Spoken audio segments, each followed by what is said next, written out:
Yo, kamusta mga paps? Welcome to the Basketball PH podcast. Your Filipino brand of fantasy basketball at syempre ang numero unong basketball pantasya ng bayan. Ayan, medyo nabulol pa ako doon, no? Kasi grabe yung bakbakan na nangyari sa Game 1. At pag-uusapan natin yan in this episode. This is our NBA Finals recap series. Pero bago yan, bigyan muna natin ng shoutout at props yung ating sponsor and partner for this NBA Finals coverage. So, shout out sa Daily Fantasy, makes sports matches real and amazing. So, para makapag-register kayo at makasali kayo doon sa community namin and makapag-try and makapaglaro ng Daily Fantasy while rooting for your teams, kung Boston Celtics fan ka man or Dallas Mavericks fan ka man, punta lang kayo dito sa link na to, playdailyfantasy.com. So kapag access nyo dyan, meron magkakaroon ng pop-up window dyan to actually register. And then upon registration, kapag nakompleto nyo na lahat, punta lang kayo dun sa bottom left side nung screen. So ito, highlighted in green circle here. Medyo malapit dun sa home. So meron dun parang animated na kamay na parang merong image ng Shopee, yung may gift.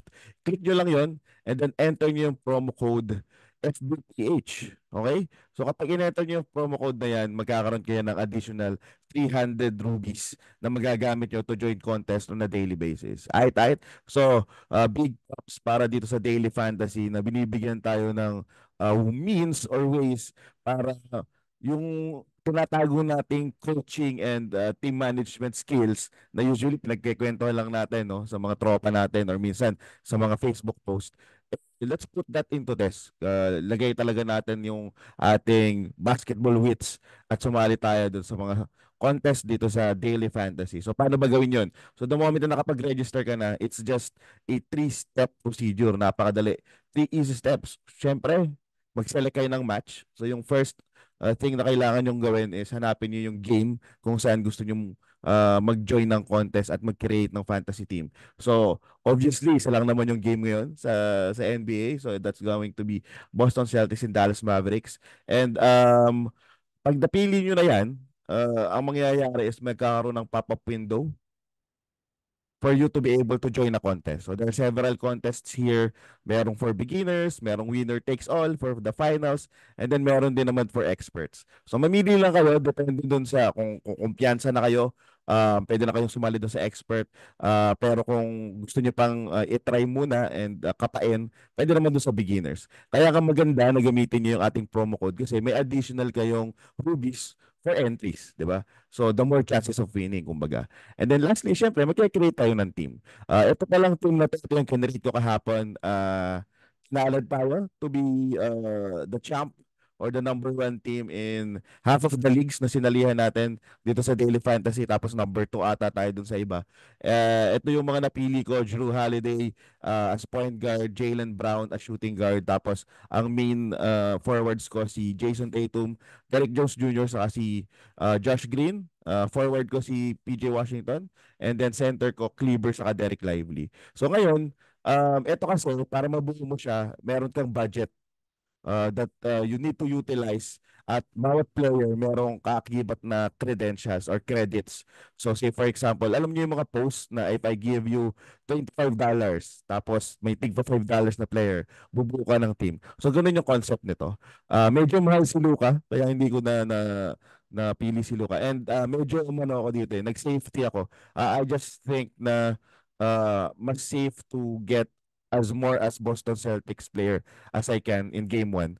Kapaan, so as kahit na gut feel ko, kumbaga emotionally inclined ako na mabit ng Dallas Mavericks, specifically ni Luka, yung odds to win as an underdog. I need to be practical, di ba? Pagdating sa contest, piliin natin yung mas sure, which is the Boston Celtics players. Ayan. Okay. So, meron ako dala dito notes kasi talagang pinanood ko yung ating game kanina at hindi na ako nakapag-live sa playback dahil mahihirapan ako mag-take down ng notes. I guess makikita nyo lang itong papel yan. Ewan kung nakikita nyo, yung may mga notes ko yan. Ito lang yung notes ko para ma-ensure na ma-cover natin in this quick recap. Kung nasa audio kayo, mamaya meron akong ipapakita mga plays na for me are top reasons kung bakit talaga na gulpi-digulat itong Dallas Mavericks. Might as well check nyo doon sa YouTube yung magiging images. I think magpo-post din naman ako. Okay. Syempre, nanalo Boston Celtics 107 over 89. Tinambakan sila ng first half. At discuss muna natin yung mga nangyari in the first half. Okay? Kita nyo naman, meron pa akong papel dito. First half points ko. So, doon muna tayo sa side ng Boston Celtics. So, for me, they started to actually cover Luka with Jaylen Brown. Pero expected na natin yun eh. Doon sa matchups, wala akong nakitang malaking changes. Feeling ko, ang gusto ko i-point out dito is as early as first quarter, willing na si Boston Celtics for Jason Tatum to cover Luka several times. And also, ito yung pag-uusapan natin later bago natin tapusin yung episode. Pinakamalaking impact doon sa matchups at doon sa strategy ng Boston Celtics going to this game is Tatum playing at the center position. So, mapapansin nyo si Tatum mo nagko-cover kay Derek Lively or kay Dan Gafford most of the time. And then, itong si Al Horford or si Kristaps Porzingis is covering any wing available. Like for example, it's either PJ Washington or itong si Derek Jones Jr. Ang katulungan niya doon si Derek White eh. Pero yung front court na switch na yon para sa akin malaking bagay and we're gonna explain it later. Nangyari pa nung first half um more active ang Boston Celtics, 50-50 ball, more active offensively. I think na out-rebound nila itong Dallas Mavericks lalong-lalo na sa offensive rebounds. Big props para kay Derek White. Bigyan ko siya ng malaking shoutout kasi malaking tulong yung activity niya. Actually, silang dalawa ni Drew Holiday. Pero gusto ko lang bigyan ng emphasis si Derek White pagdating sa depensa just because of his recognition and his feel in helping out whenever merong mismatches. So, I can specifically isolate yung isang instance na bago matapos yung first half, nagkaroon ng mismatch si Luka Doncic against Peyton Pritchard. And in a snap, nakita agad ni Luka yon. As good as Luka is, aatakihin niya. Pero pag-switch kay Luka, pagdaan ng screen, habang nangyayari yun, nakita ko na nakabantay talaga si Derek White. Automatically, pag-switch ni Luka kay Pritchard, andun na rin agad ang help defense eh. So, those small things that we Spurs Nation know about Derek White, talaga ngayon, nasa, ano na, streaming stage or biggest stage in the NBA. Na-appreciate na si D. White nung mga fans na, of course, hindi masyado nakapanood ng mga Spurs games before. So, big props kay Derek White. Maganda yung pinakita niya dito. He's also been hitting a good amount of open shots sa tres. Lalo na nung first quarter, grabe yung pinakita ni Derek White dito. Ilang tres ba yung binigay dito? Yun, tatlong 3 points. And then, nakuha natin to doon sa episode natin nung nakaraan about the Boston Celtics and why would they win, 'di ba? Kita nyo dito, Derek White, 8 attempts. So, in-expect natin yan, specifically nabanggit ko yan na he's been averaging around that 8 attempts. So, malaking bagay yun. Especially if those attempts are open. Um, Obviously, during the first half, ito yung half wherein they had the largest lead in all time NBA Finals. So grabe yung pinakita ng Boston Celtics. At nangyari yun dahil ang dami nilang tinira na tres at majority doon nahulog. So they really shot better. So that's something na dapat i-highlight. And I guess hindi matatapos tong first half about the Boston discussion without talking about Kristaps Porzingis. You have to actually highlight yung comeback game niya. Almost, well, hindi naman niya nabuo yung buong usual na 30 plus minutes niya. Pero almost the same unicorn that we used to love back in the days na naglalaro siya sa New York, naglalaro siya sa Dallas Mavericks. Although doon sa Dallas Mavericks, medyo napulaan siya doon doon sa performance niya sa playoffs. Pero ayun, Kristaps Porzingis, the unicorn, the prototype Wembanyama, someone big that can stretch out the floor at hindi lang basta outside the three-point lane eh. It's like way outside the three-point lane. Ang layo nung mga attempts niya. So matangkad na siya, almost like parang nag-grow na Durant. Pagkatapos, ang taas pa ng percentage niya, 40% coming into the finals series. So, big game para kay Kristaps Porzingis. He had 20 points in 20 minutes. 'Di ba? So, majority ng chunk nung 20 points na yun ay nanggaling sa first half. Para sa Dallas Mavericks, ang summary na nalagay ko dito talaga is um, hindi ko masabi na those are jitters or masyadong kabado. Feeling ko it's a little bit of both eh. It's more of like kabado kasi marami silang mga players na first time in the big stage. Rinig na rinig nila yung pagbuo ni Kyrie. Also, they were a little bit they are still adjusting doon sa heavy defense ng Boston Celtics. Kaya marami tayong makikitang mishaps para dito sa Dallas Mavericks. Aside from that, there are several instances na hindi sila ganun ka-active to box out, hindi sila ganun ka-active to get rebounds, hindi sila ganun ka-active in terms of rotation. Nagkakaroon ng spurts eh. So, importante yun. Apparently, and expect ko na kung paano paano sila nag-start against the Timberwolves, ganun yung activity, magagawa ulit nila yun or mahihigitan pa. Kaso mukhang uh, nagmatter yung home court advantage ng Boston Celtics, and Boston Celtics are apparently wants to win more than the Dallas Mavericks. Alam ko naman na parehas na lang gustong manalo, pero sa pinapakitang activity ng Boston Celtics, talagang yung energy wise nakikita nila. And granted na itong mga to are uh, players that used to be main man in their previous teams, no? So big adjustment for the Dallas Mavericks. Si Luka, hindi na hulog yung ibang mga tira niya, pero I guess he played what he's supposed to play. Aside from really um facilitating the ball, manipulating screens, yung pick and roll and pick and pop, hindi nila masyado na utilize dito to the point that hindi nga nakakuha ng madaming assist si Lucas sa game na to. Actually, he just rendered one assist to end the ball game. Second half, medyo nagsettle na yung Dallas Mavericks. Nakita ko hindi na aligaga, no? Kaya nga sabi ko kanina, parang feeling ko may konting kabe. Pero pagdating ng second half, mas nagko-communicate na sila. Si Kyrie Irving, apparently, hindi masyado ganun kaingay nung first half. Second half, kahit papaano, yung presence niya, naramdaman natin. Pero kasi yung shooting talaga niya yung concern dito eh. Merong instances wherein may mga open shots si Kyrie Irving pero hindi niya nako-connect. Drive man yan or yung usual niyang three-point shooting even in the corner. Naalala ko merong I think that's end of the third quarter, back-to-back misses from PJ Washington and Kyrie Irving. So crucial yun, yung mga ganong bagay kasi open shot siya eh. So malaking bagay na ma-connect nila yun. I think we have to give credit to the Boston Celtics defense. Hindi lang, ay, malat si Kyrie Irving. It's also about the Boston Celtics bothering him. Kaya hindi siya komportable to take his usual shots.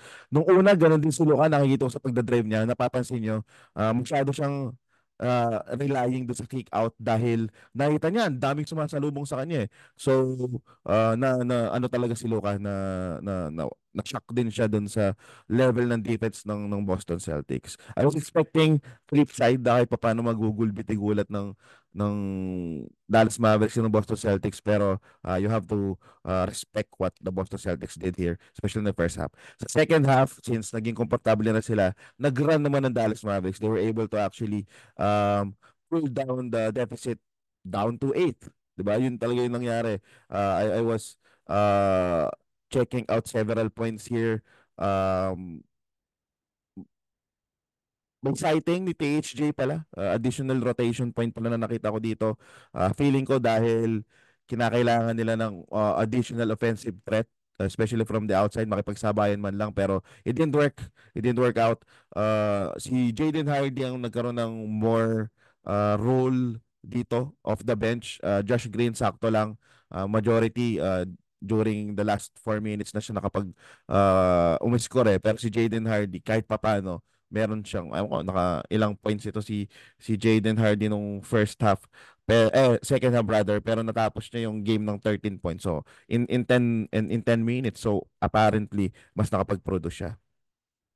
Couple of things na nangyari pa dito sa second half is after mababa ng Dallas Mavericks sa 8 yung lamang, ito namang Boston Celtics, gumawa din siya ng another run. Nag-run siya ng around, I think it's 13-0 run for the Boston Celtics. And during those run, I have to really give props to Jalen Brown and Jason Tatum, kasi especially Jason Tatum, they really led the team not only by, scoring and all. They actually did the dirty job. Jalen Brown, kita niya naman yung cuts niya, na nag-end up as with fouls. There's some instances there na gusto niyang idakdak din talaga, pero hindi niya nagagawa. Though meron din siyang highlight na talagang dinakdakan niya tong Dallas Mavericks. Pero ang pinaka highlight ng mga performance ni Jalen Brown was his defense. So dalawang block to. At least yung pinaka-highlight na nakita natin ngayon na kumakalat sa Facebook, Instagram, and Twitter, yung dalawang block niya, and big block against airplane mode, no? Actually, dalawang beses yun. Yung isa, block ni Jalen Brown. Yung isa, I think it was Kristaps Porzingis. So, malaking bagay talaga yung meron kang big, strong, and athletic forwards. At itong si Jalen Brown, for me, actually, clinch and got game 1 in case mag-champion ang Boston Celtics at magkapilian kung sinong Finals MVP. Ito namang si Jason Tatum, yung leadership niya, even though meron siyang madami-daming turnovers, napansin ko talaga itong si Jason Tatum, nag-mature na siya eh. Yung shot selection niya better. Better na yung facilitating niya, and that gave extra boost to his teammates to get their most comfortable shots, no? So we're talking about Derek White, we're talking about Drew Holiday in the corner, na out match ng Boston Celtics itong Dallas sa assist na usually. Hindi naman big assist team ang Dallas Mavericks. It's only Luka talaga yung inaasahan nila sa assist. Pero for this game, 23-9 yung pagkakaiba sa assist. So malaking bagay yon, and ilan ba yung nabigay ni Jason Tatum dito? Jason Tatum actually had 5 assists to contribute.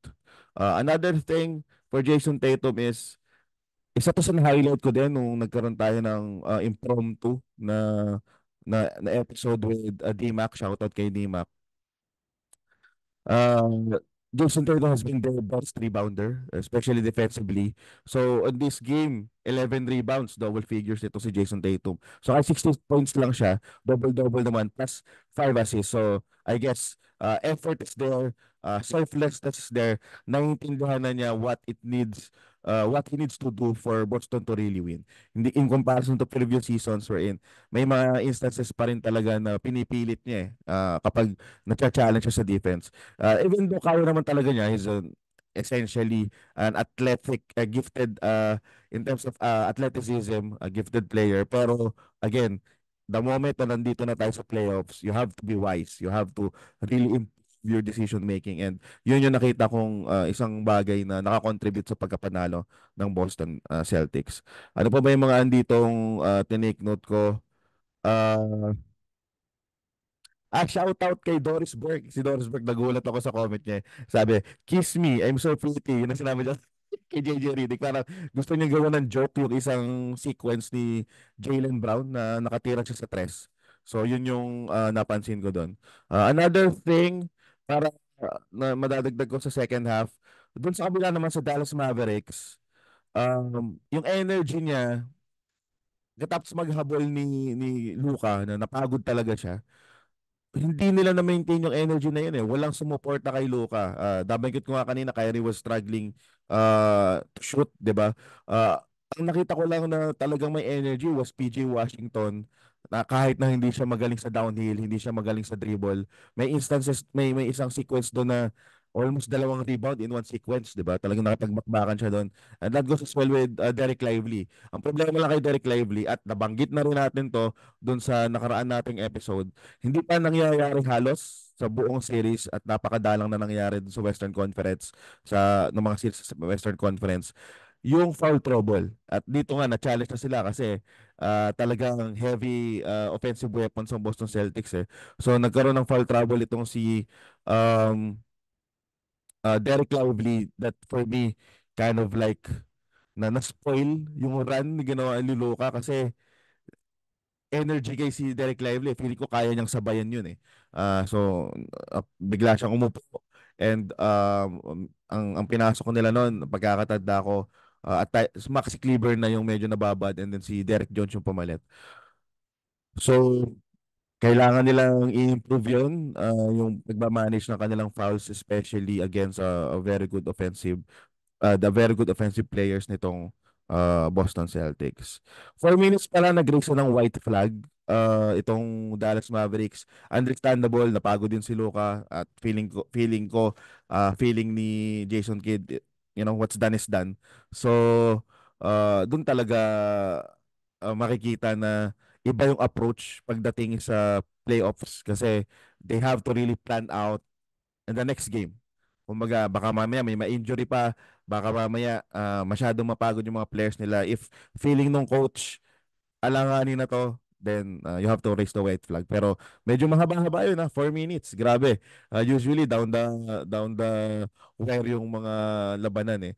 Palagay ko, ang isa sa mga natutunan natin this season, sa post-season pala ng NBA, hindi nagmamatter na ngayon yung mga leads eh. Kayang-kayang habulin or kayang-kayang tambakan at any point in time. Okay. Ito yung dadagdag ko doon sa ating mga reaction videos. Konti lang naman to, pero feeling ko it matters. Ayan. Nanonood ng YouTube dyan, malamang makikita nyo to. So I just want to point out several plays here na palagay ko is na continuously ginawa ng Boston Celtics that really impacted yung dynamics ng game 1. So, pinaka top play na madidiscuss natin. Ito muna. Unahin natin yung game plan. So, bibigay ko yung strategy kay Mazzulla. By the way, si Mazzulla 5-0 na against Jason Kidd and the Dallas Mavericks after this win. So, si Mazzulla, gusto ko yung strategy niya kasi nag-stick siya dun sa identity ng Boston Celtics. At yung adjustment naman na sinabi ko kanina about Jason Tatum playing 5, ginawa na nila yun sa Indiana Pacers eh. So, ako, bibigyan ko ng props si Mazzulla.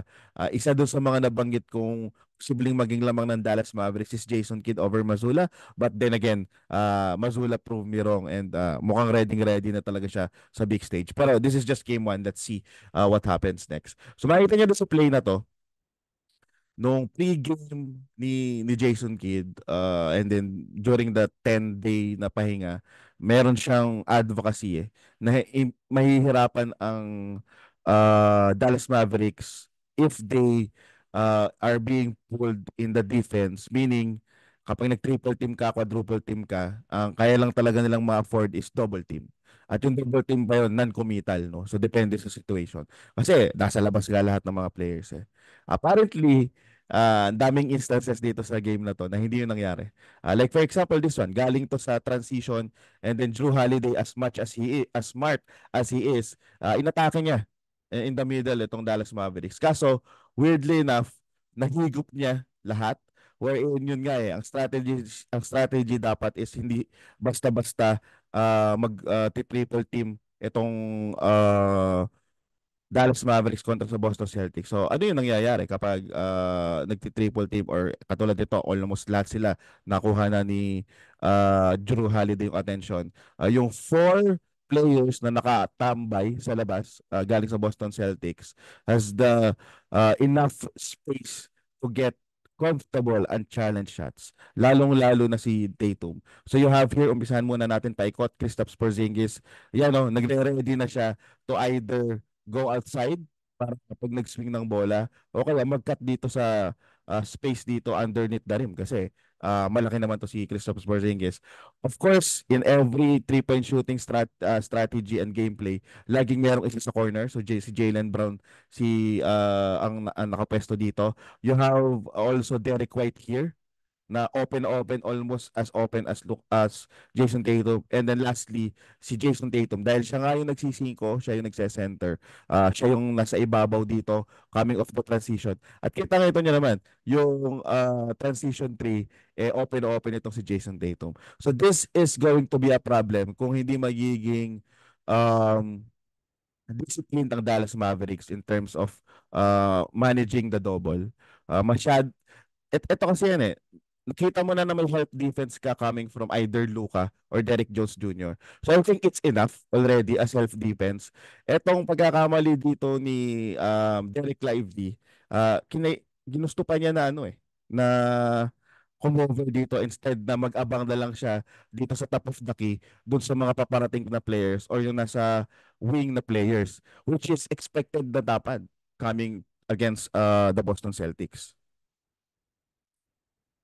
Another one would be itong play na to wherein sumalaksak si Luka na shoot ni Luka to pero I just want to showcase gaano ka-suffocating yung defense ng Boston Celtics. Medyo hindi nakita nagawa to na Minnesota Timberwolves at shoutout din kay Al Horford nung one-on-one niya in an island itong si Luka mas nadepensahan niya ng maayos itong si Luka Doncic. So does it mean na Al Horford is a better big defender than our DPOY Rudy Gobert? So, feeling ko mapag-uusapan dyan. Hindi ko pa lang napopost pero napansin ko din yon earlier. Going back, kita nyo naman kung ilan ng sumabay dito. Apat yung kumulog kay Luka Doncic at lahat nakabang sa block. Malinis din. Kita mo, walang gulang. Vertically, sumabay lang. Si Jrue Holiday patulong pa. So that's how suffocating the Boston Celtics defense is. May iwanan mo nga yung depensa on ball pero yung pagsalubong mo kaya na lang i-cover. Thing is, nahihirapan talaga si Luka Doncic to create space para doon sa mga players like dito. Open si Derek Jones Jr., open si Kyrie Irving. In the middle, may space there para kay PJ Washington. Pwede naman niya itong i-kick out actually. Pero kasi sabihin hindi niya basta-basta nakikita sa peripheral niya dahil doon nga sa ginawang strategy ng depensa nitong Boston Celtics. And then this is related to this play. So para sa akin ito yung adjustment na kailangan i-solve ng Dallas Mavericks. You can see here that Luka Doncic is covering Derek Lively kasi nga siya yung tumatao sa 5 ng kalaban. And Kristaps Porzingis is either guarding Derek Jones Jr. or PJ Washington in this instance. Napakalaking advantage nito kasi you can see here nung nag-screen itong si Derek Lively, either of Jason Tatum or Jaylen Brown is gonna cover Luka Doncic, which for me is an advantage for Boston just because of their athleticism. Pagkatapos they can actually run with Luka Doncic and specifically Jason Tatum. He is longer than Luka Doncic. So, hindi ko masasabi na kino-contain niya si Luka Doncic. It's more of like, this is a good formula to slow down itong magandang pick and roll na ginamit ng Dallas Mavericks all throughout the Western Conference. Ano pang uh, posibleng mangyari dahil sa coverage na to?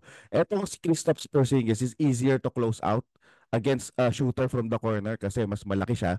Plus, the moment na may makalusot talaga dito sa open space in the middle, especially yung cutters nila, you have your best rim protector near to the basket. So, imagine mo si Rudy Gobert before, nasa ibabaw siya.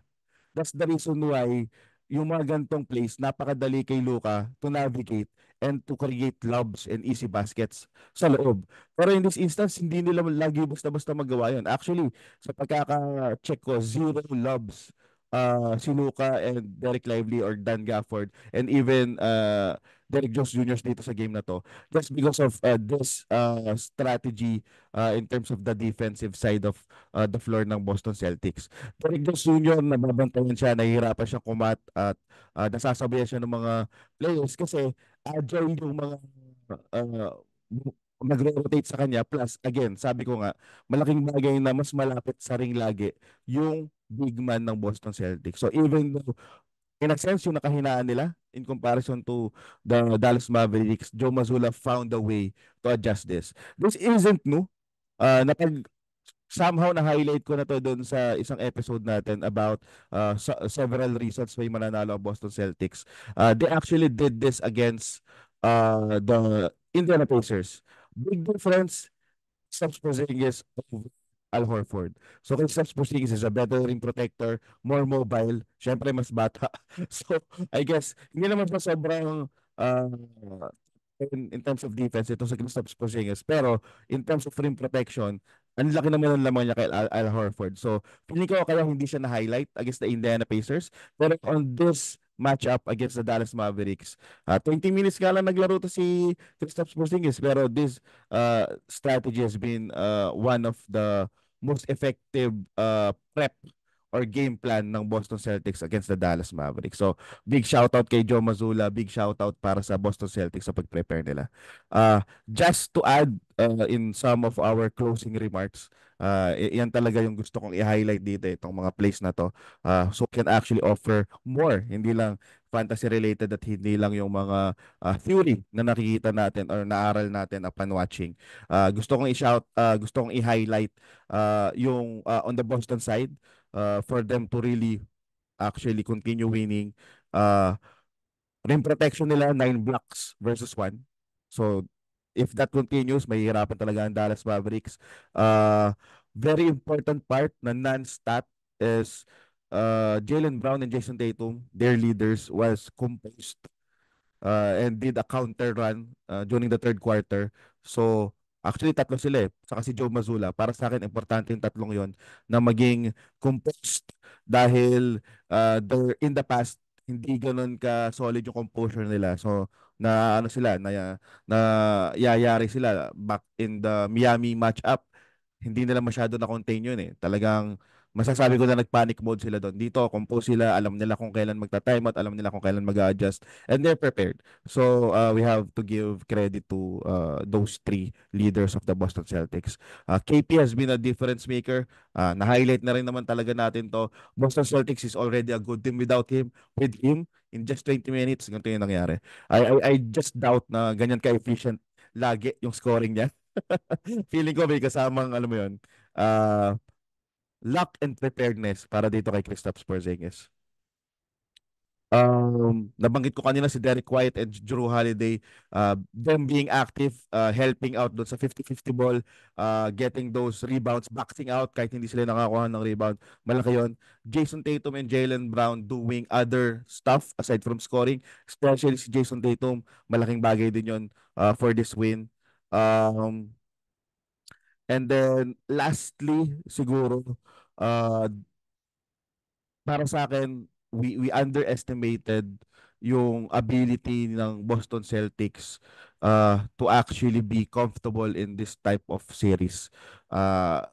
Malaking bagay na sanay na sila dito, malaking bagay na nagkaroon sila ng experience to actually look back and to study and prepare kung ano yung dapat nilang gawin.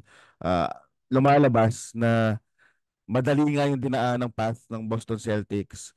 Hindi nga sila na-push at maraming instances nga talaga na kakaroon sila ng bad selections pa rin at para sa akin hindi bulletproof yung ginawa nila the whole series.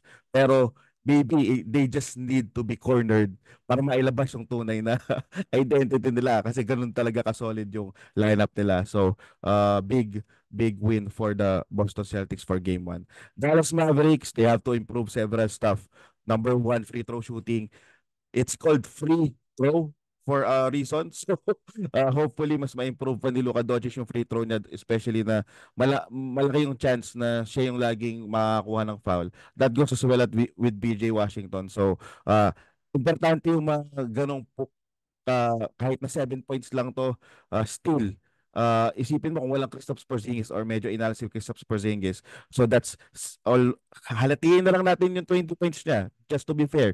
So 10 points doon, pagkatapos 7 points sa free throw. 17 points na agad siya. So it could have been more closer kung yung mga maliliit na bagay na yon nagawa ng Dallas Mavericks despite really Boston Celtics shooting very well. Kasi yung bagay na yon medyo hindi mo basta-basta makokontrol eh. Another thing is a lot of one-on-ones, almost no passing setups, no screens and all na naging successful. And-explain ko kanina kung ano yung naging strategy ng Boston to counter that, and they have to really adjust, especially Luka. Isa lang yung assist niya dito. So he needs his teammates to be involved, especially Kyrie Irving. Speaking of Kyrie Irving, kailangan niya mag-step up. Feeling ko na nabother siya, pero still there are several shots that I think uh kaya niyang ihulog. Masabi na natin na may malas or whatnot, pero you have to really respect the defense of the Boston Celtics. So he needs to find a way to get in his most comfortable shots. Naglaro na rin naman siya dito sa sa arena ng Boston Celtics. So kailangan niyang i-implement 'yon. As usual, in the past couple of series in the Western Conference, nag-work talaga kapag naseset ni Kyrie Irving yung tone. So he has to have a comeback game in game 2 para makabawi sila. Shooting attempts, wala tayong magagawa. 27 ng Dallas against 42 ng Dallas Mavericks, almost na doble. That's additional 27 points. Dahil ang nahulog na tres dito ng Boston Celtics is 16 into versus 7 lang ng Dallas Mavericks. So, isipin yun, 27 points. That's the reason why first half natambakan agad talaga sila. Couple of silver lining for me. Luka Luka in a sense na nakukuha pa rin niyang umiscore against the defense of the Boston Celtics. Kaso yung score lang na part, yung facilitating and controlling the tempo part, hindi pa niya masyado nagagawa. So silver lining yun. Silver lining that you also is decent in defense. Hindi siya basta-basta na atake ng Boston Celtics. May mga instances talaga na mabagal kasi si Luka eh. So na naiiwanan siya. Pero what you can actually expect doon sa given na ganyan yung pangangatawan ni Luka at ganyan yung gameplay niya, feeling ko he actually did a decent job in terms of the defensively. May mga steals pa kasi. So you have to give props to Luka. He actually had a record for this game. Finals debut. First player to average 31 and 10 or 30 and 10 since debut ni Tim Duncan. Shoutout sa mga Spurs fans din dyan. So, GOAT ko na si Tim Duncan. Yung una nag-record dito, Luka Doncic, nag-record ng panibago. So, ayun. Yun yung mga nabanggit ko na dapat na-adjustment ng Dallas Mavericks. Concerned ba ako na matatapos na agad tong series na to? Hindi pa ako concerned. I think doon sa explanation natin in the past episodes wherein we expected na merong game na katulad dito na everything's going well or everything is actually falling for the outside shooting of the Boston Celtics. So meron tayong at least one game. So when I say at least one game, posibleng mangyari pa ulit to. Another game na ina-expect natin is hindi masyado na makagawa si Kyrie or si Luka Doncic. So this one, nangyayari na ngayon si Kyrie Irving. So I'm expecting at least 2 games na ganun. So ito, hindi ako na-surprise dito. Uh, pero ina-expect ko din na merong isang game na magte-take over si Lucas saka si Kyrie. And then maybe isang game na mamalasin or maganda yung defense ng Dallas sa Boston Celtics. So, meron pa na living chance itong Dallas Mavericks. Of course, maaga pa para sabihin na masisweep basta-basta ng Boston itong Dallas Mavericks. Pero isa lang ang punto ko na gusto kong i-highlight. They really need to win one game on the road, especially game 2. In trend says natalo ng Game 2 dalawang beses ang Boston Celtics against a Miami Heat team na in comparison sa Dallas, ang laki ng diferensya. That goes as well with the Cleveland Cavaliers. Tapos dumikit pa yung Indiana Pacers.